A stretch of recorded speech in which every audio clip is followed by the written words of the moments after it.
İnşallah bugünkü hutbemiz halal kazanç hakkında olacaktır. Çok təəssüflər olsun ki, vaxtımız kifayət qədər çox deyil. Ona görə bu haqda bacardığımız qədər məsələlərə dokunacağız inşallah. Her şeyden önce onu diyelim ki, değerli kardeşler, her bir ümmetin fitnesi vardır. Resulullah sallallahu aleyhi ve sellem buyurur ki, inne li kulli ümmetin fitne. Her bir ümmetin bir fitnesi, bir imtihanı vardır. Benim ümmetimin fitnesi ise dünya malıdır. Tabii ki burada ümumi olarak fitneden gelir söhbət. Yani kadınların fitnesi başkadır, kadınlara göre, yaşlılara göre başkadır, kişilere göre başkadır. Lakin ümumi olarak bu ümmetin fitnesi dünya malıdır. Bu haqda Resulullah sallallahu aleyhi ve sellem bize haberdar edir. Bakın başka bir hadiste Allah Resulü aleyhissalatu vesselam buyurur ki لَوْ كَانَ لِبْنِ آدَمَ وَادِيَانْ مِنْ مَالٍ لَبْتَغَى وَادِيًا ثَالِثًا. Eğer Adem evladının içi dolu vadi dünya malı olsa o üçüncüsünü isteyer. Ve Adem oğlunun kadını sadece torpak doldurar ve Allah kimin tövbe ederse Allah onun tövbesini kabul eder. Bakın değerli kardeşler, hakikaten de dünya malı fitnedir ve bu insanlara ağır gelir. Değerli kardeşler, Resulullah sallallahu aleyhi ve sellem bize ümumiyyətlə bu halal kazanç hakkında biz ümmeti Muhammed'e haberdar edir ve onlara buyurur ki ya eyyuhan nas, ey insanlar, innallaha tayyibun la yakbalu illa tayyiba ve innallaha amara'l mu'minina bima amara bihil mursalin. Allah azze ve celle nöksansızdır, münezzehtir, nöksanlardan münezzehtir, müqəddəsdir ve Allah sadece ve sadece temiz olanı kabul eder. Ve Allah azze ve celle müminlere emrettiğinin en şeyi ise peygamberlere emretmiştir. Bunu dedikten sonra Peygamber Efendimiz aleyhissalatu vesselam bu ayeti okudu. Dedi ki ya eyyühellezine amenu kulu mine tayyibati ma razaknakum. Ey iman getirenler, size vermiş olduğumuz o halal nimetlerden yiyin. Ve sonra Allah Resulü bundan sonra peygamberlere de aynı emir olduğunu bildirmek için diğer ayet okudu ve buyurdu ki ya eyyuhar rusulu kulu minat tayyibati ve amalu saliha. Ey peygamberler, halal nimetlerden yiyin ve salih ameller işleyin. Bu hadisi dedikten sonra Peygamber Efendimiz bir neferi misal çekti. O kimse ki o uzun bir sefere çıkmıştı, saçı, sakkalı o uzun seferden toz torpağın içerisindeydi. O ellerini kaldırıp dedi ki ya Rabbi, ya Rabbi, ey Rabbim, ey Rabbim diye dua ederdi. Ve Peygamber Efendimiz buyurur ki وَمَطْعَمُهُ حَرَامُ وَمَشْرَبُهُ حَرَامُ وَمَلْبَسُهُ حَرَامُ وَغُذِّيَ بِالْحَرَامِ فَاَنَّ يُسْتَجَابُ لَهُ. Peygamber Efendimiz diyor ki onun yediği haram, içtiği haram, giyindiği haram, haram ile gıdalanmıştır. Axı onun duası necə qəbul olunar? Bakın bu ifade bize haber verir ki değerli kardeşler, biz bilirik ki bir insan sefere çıktığı zaman o seferde olan şahsın duası müstecab olar, duası qəbul olar. Lakin o adamın yediği, içtiği, giyindiği haram olduğu için hatta seferde belə olsa onun duası qəbul olunmaz. Bu bütün bunlara engeldir. Ve hadisin evvelinde Peygamber Efendimiz buyurdur ki Allah Azze ve Celle müqəddəsdir, bütün nöksanlardan münezzehdir ve sadece temiz onu kabul eder. Buradan başa düşürük ki değerli kardeşler, eğer insan haram mal kazanarsa, hatta dünya dolu bir haram mal kazanarsa, onun hamısını Allah yolunda sadaka verse, istifade etse, ondan zerre kadar onu sevap gelmez. Əksine ona hələ onun üçün günahını daşımış olar. Bakın değerli kardeşler, bu çok büyük bir fitnedir.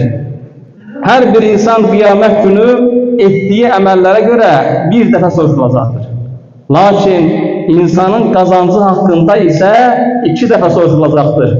Onu haradan kazanmışsan, bu bir ve onu harada xərcləmirsən. Bu çok önemlidir değerli kardeşler.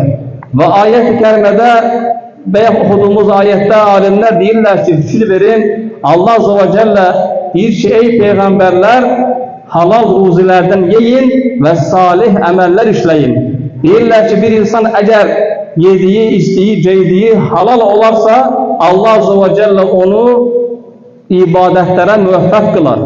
Yox, haram olarsa, o zaman o insan ibadətlərdən də müvəffəq olmaz, onlardan uzaq düşmüş olar. Değerli kardeşler, her birimiz məsulluq və haram qazanc həqiqətən də bu ümmətin başına bir bəladır. Çünkü biz Müslümanlar yediğimize, içtiğimize, kazandığımız o maaşımıza, kazandığımız o mala fikir vermeliyiz. Haradan geldi, haradan gitti, ne için geldi bunları soruşmalıyız değerli kardeşler. Başka bir hadiste Peygamber Efendimiz buyurur ki: "Men cema'a malen haraman thumma tasaddaqa bihi lem yekun lehu fihi ecr ve kana isrihu aleyh." Allah Resulü buyurur ki, kim haram mal toplayarsa, sonra onu sadaka verirse, ondan hiçbir şey ona sevap yazılmaz. Ve onun mesuliyeti onun boynunda olur. Değerli kardeşler, bazen şeytan insana vesvese verir. Demiştir ki şeytan cahil değildir, alimdir ve Adem peygamberin zamanından bugüne kadar o kadar insanlarla meşgul olmuştur ki büyük tecrübe sahibidir. Her yönden yakınlaşır, sağdan yakınlaşır, soldan yakınlaşır. Bazen sana onu ibadet kimi gösterebilir. Onun üstündür ki dikkatli olmalıyız. Bazen insanlara yakınlaşır ki bu yolda pul kazan, haram mal kazan, sadaka verirsen. Halbuki değerli kardeşler, onun vermiş olduğu sadakanın hiçbiri ona faydası vermez.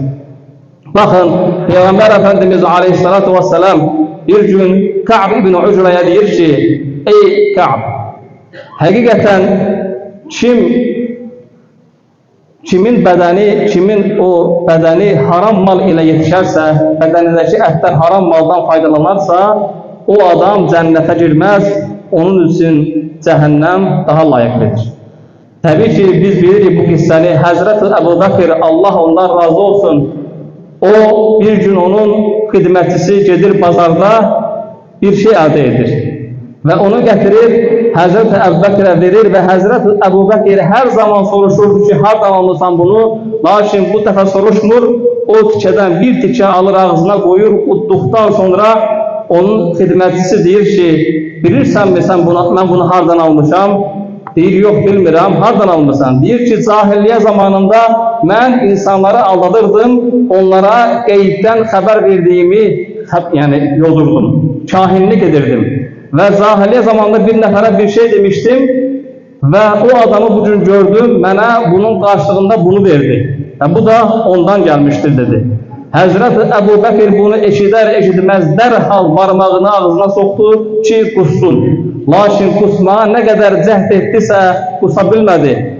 Etrafındakiler dediler ki Ebu Bekir, su içmesen kusabilmeyeceksen, derhal suyu içti ve o yediği o bir tike şeyi derhal kustu ve Allah'a hamd etti ve Allah'a sığındı. Bakın değerli kardeşler, hakikaten de biz buna dikkat etmeliyiz. Bizim haram yoldan kazandığımız malların bize hiçbir faydası yoktur. Bu dünyada insan olabilsin ki haram yolla çoklu pullar, çoklu mal mülk sahibi olabilir. Ama lakin değerli kardeşler bilin ki bu ona hiçbir faydası yoktur. Aksine onun bereketi de yoktur ve o özünü yüklemiştir. Bakın değerli kardeşler, tarihte olmuştur, Seyfuddin adlı bir tacir olmuştur. Bu tacir öz işçisine haber vermişti ki parça satırdı. Demişti ki bu parçalardan birinde eyb vardır. Onu satma, eğer satası olsan onun kıymetini çok aşağı miktarda denen ve onun eybini de qabaqsan denen sonra sat. Lakin o gedir, onun orada o dükkanında işleyen adam fərqinə varmır, bir qafileden, yoldan kesen bir qafile gelir ki onlar Yemen'e doğru gelirler, Yahudidiler. Onlardan bir nefer gelir, o kumaşı, o parçanı ondan alır 30 bin dirheme. Lakin onun işçisi unulur ve ona sattığı parçanın eybini demir. Ona demediği için satır gelir. Bundan sonra Seyfuddin, o dükkanın sahibi gelir. O parça hakkında öğrenende ki artık onu yoldan geçen bir kafile alıp gitmiştir ve Yemen'e doğru gelir. Derhal düşünmeden gelir, 3 günlük yol gelir ve onları aktarır. Ve onları Yemen'de tapır ve hemen adama deyir ki sen benden bir parça almışsan o parçada eyib vardır və qiyməti bu qədər deyildir. Adam təəccüblə deyir ki, səni bunu etməyə qadir edən nədir? Nə üçün bunu etdin? Etməyə bilərdin. O dedi ki, vallahi mən haram qazancdan qorxuram və qorxuram ki, bir tikə çörək belə haram maldan gəlməsin. Mən ahireti üçün qorxuram dedi. Həmən o Yəhudi dedi ki, vallahi mən də sənə vermiş olduğum o 30.000 dirhəmin içərisində saxta pullar var idi. Lakin sənin bu gördüyün bu təqvanı gördükdən sonra Allah həmd edir və o da İslamı qəbul edir.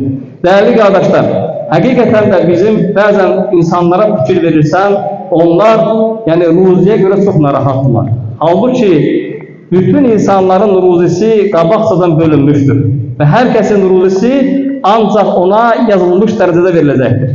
Dəyərli qardaşlar, çox təəssüflər olsun ki, elə bir zamana gəlmişik ki, bu zamanda insanlar qazandıkları malların haramdanmı, halaldanmı olduğunu soruşmurlar. Bakın Peygamber Efendimiz sallallahu aleyhi ve sellem Bukhari'nin rivayet hadisinde buyurur ki لَيَأْتِيَنَّ عَلَى النَّاسِ زَمَانٌ İnsanlara öyle bir zaman gelecektir ki لَا يُبَالِ الْمَرْءُ بِمَا أَخَذَ الْمَالِ Hemen zamanda insanlar mallarını haramdan mı, halaldan mı aldığına fikir vermeyecekler, önem vermeyecekler. Subhanallah. Bu çok dehşetli bir şeydir. Değerli kardeşler, ona diyelim ki her bir insanın ruzisi ona hatta yaramamıştan evvel yazılmıştır. Bakın Kur'an-ı Kerim'de Allah Azze ve Celle buyurur ki وَمَا مِنْ دَابَّةٍ فِي الْأَرْضِ إِلَّا عَلَى اللّٰهِ رِزْقُهَا Yeryüzünde öyle bir canlı yoktur ki onun ruzisi Allah'a ait olmamış olsun. Yani yeryüzünde var olan bütün canlıların ruzisi Allah'a aittir. وَيَعْلَمُ مُسْتَقَرَّهَا وَمُسْتَوْدَعَهَا Ve Allah Azze ve Celle karar tuttukları yerleri de, korunup saklandıkları yerleri de bilir o bütün mehlukatın. Kullun fi kitabin mubin bütün bunların hamısı o apaçıq kitaptadır. Yani Levh-ül Mahfuz'da. Değerli kardeşler, sual verilebilir ki bir insan diyelim ki uzun illerdir haram mal ile dolanır, haram mal ile yaşayır. Bunun kazandığı mal ruzi sayılır mı? Bu haram mala biz ruzi diyebiliriz mi?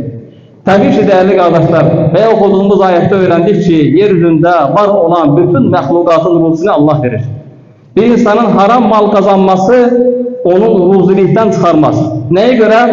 Yani bir insan diyelim ki değerli kardeşler haram yola başvurdu, küllü miktarda bir haram mal elde etti. Vallahi eğer o sabretseydi o yazılmış ruzisi ona halal yoldan gelecekti. Lakin sabretmedi, öz ruzisini haram yoldan elde etti. Değerli kardeşler bu qəti bir hükümdür. Yani düşünmeyin, bir insan yani düşünmesin ki buna başvurduğum için ben çok bol kazandım, çok dünya malını elde ettim. Əsla değil. Eğer sana yazılmış ruzini sen sabretsen, Allah için onu terk etsen, senin elde edeceğin meblağ ne kadardirsə Allah Azze ve Celle onu sana halal yoldan verecektir. Bu qəti bir hükümdür. Bu haqda Müslümanlar Allah'ın Razzak sıfatını hatırlamalıdırlar. Razzak Allah'ın ruzu veren sıfatıdır. Biz Müslümanlar Allah'a iman getirmişiz. Onun bütün sıfatlarına iman getirmeliyiz. Bilmeliyiz ki bütün ruziler Allah tarafındandır. Değerli kardeşler, Allah Azze ve Celle Kur'an-ı Kerim'de buyurur ki وَمَنْ يَتَّقِ اللّٰهَ يَجْعَلْ لَهُ مَخْرَجًا Kim Allah'tan korkarsa, takvalı olarsa Allah Azze ve Celle ona bir çıkış yolu gösterir. Yani hiçbir çıkış yolu olmadığı vaxtda Allah Azze ve Celle ona bir çıkış yolu gösterir. وَيَرْزُقْهُ مِنْ حِيثُ لَا يَحْتَسِبْ Ve Allah Azze ve Celle onu hiç ummadığı yerden ruzilendirir. Həqiqətən də belədir. Müslümanlar eğer karşısına haram bir iş təklif olursa Allah üçün onu əlinin təsirlə tərk etməli. Lakin sonra səbr etsə görəcək ki Allah Azze ve Celle ona ondan daha hayırlı bir iş, daha bir nimet verecektir. Değerli kardeşler, bunu həqiqətən də yoxlamaq lazımdır ve həqiqətən də tələsmək lazım değil. Allah için bir haram şeyden kasındığımız zaman birinci səbr etsək Allah Azze ve Celle ondan daha yaxşısını, ondan daha hayırlısını bize verecektir. Değerli kardeşler, Resulullah sallallahu aleyhi ve sellem buyurur ki İnne ruhal kudus nefese fi ru'i ennehu len temute nefsun hatta testakmila rizkaha ve aceleha Peygamber Efendimiz buyurur ki Cəbrail əleyhissalam mənim qəlbimə üfürərək bildirdi ki, bu arada bu qəlbə üfürərək bildirməsi vəhyin növlərindən biridir. Necə ki, Peyğəmbərlər yatdıqları zaman yuxularında nə görürlərsə, onların hamısı vəhidir. Sadəcə yuxu deyildir. İbrahim Peyğəmbər sadəcə yuxuya görə durub öz oğlu İsmail Peyğəmbəri quruma gəzmək istəmədi. Çünki Peyğəmbərlər yatsa belə onların qəlbləri yatmaz, çünki onların qəlbləri vəhy alırlar. Peyğəmbərlər yuxu gördüğü zaman da o vəhy sayılırdı. Bu da vəhyin növlərindən biridir. Resulullah sallallahu aleyhi ve sellem buyurur ki, Cəbrail aleyhissalam gəlib mənim qəlbimə üfürərək bildirdi ki, heç bir insan öz ruhusunu və əzəlini tamamlamadan ölməz. Yəni, necə ki, insanın əzəli vardır, nə vaxt, harada, necə öləcəyi yazılmışdır, eyni şəkildə də onun ruhusi mütləq onun başına gəlməlidir, onu əldə etməlidir. Və sonra Peyğəmbər Efendimiz sallallahu aleyhi ve sellem buyurur ki, Fəttəqullaha və əcmilu fit talab. Ona görə Allah'tan qorxun və Allah'tan ən gözəl şəkildə onu istəyin, ruzunu istəyin. وَلَا يَحْمِلَنَّكُمْ اسْتِفْتَاءِ الرِّزْقِ عَلَى أَنْ تَطْلُبُوهُ بِمَعْصِيَةِ اللّٰهِ. Ruzinin sizə biraz gelişmesiyle buna dayanıp Allah'ın haram ettiklerine yakınlaşmayın. فَاِنَّمَا عِنْدَ اللّٰهِ لَا يُنَالُ إِلَّا بِطَاعَتِهِ. Allah katında olan nimetleri sadece ve sadece ona itaat etmekle elde olunur. Değerli kardeşler, dedik ki her bir Müslüman halal yoldan kazanmalı, yediğine, içtiğine, giyindiğine önem vermeli, onun halal mı, haram mı olduğuna dikkat getirmelidir. Değerli kardeşler, haram yolla ile elde edilen hiçbir malın faydası yoktur. Ne bu dünyada bereketi vardır, ne de ahirette, hatta sana o bütün malı Allah yolunda xərcləsən, ondan əsla bir savab sözləmə. Değerli kardeşler, bazen görürük insanlar dünya malı elde etmek için onlar Allah'ı anmaktan, namaz kılmaktan onlar engel olunurlar. Dünya malını kazanmak için namaz kılmırlar, Allah'a ibadet etmirlər, Allah'a kul olmurlar. Halbuki kıyamet günü koptuğu zaman onların nəinki bu dünyada yığdıkları, bu dünyanın tamı ve onun 10 misli olsa belə onu fidye vermek istəyər ki, cehennem azabından kurtulsun. Lakin o zaman mümkün olmayacaktır. Değerli kardeşler, Allah Azze ve Celle Kur'an-ı Kerim'de buyurur ki, رِجَالٌ لَا تُلْهِيهِمْ تِجَارَةٌ وَلَا بَيْعٌ عَنْ ذِكْرِ اللّٰهِ وَإِقَامِ الصَّلَاةِ وَإِيتَاءِ الزَّكَاةِ يَخَافُونَ يَوْمًا تَتَقَلَّبُ فِيهِ الْقُلُوبُ وَالْأَبْصَارُ. Elə kişiler vardır ki, onları heç bir ticaret, heç bir algı satkı Allah'ı anmaktan, namaz kılmaktan ve zekat vermekten yayındıra bilmez. Onlar qəlblərin və gözlərin çevriləcəyi gündən qorxurlar qiyamət günü. Bu ayetin nazil olması səbəbi haqqında alimlər deyirlər ki, Mədinədə elə ki bir müsəlmanlar ticarət edirlər, müştəri gəldi, ondan onu almaq istəyirdi, azan səsini eşidən kimi dedi ki, artıq mən ticarəti dayandırdım, dedi ki, hətta müştəri mən onu səndən alıram, dedi ki, namazı bitirdikdən sonra baxarıq. Yəni dərhal ticarəti dayandırdılar, Allah'ın zikrine kaçtılar.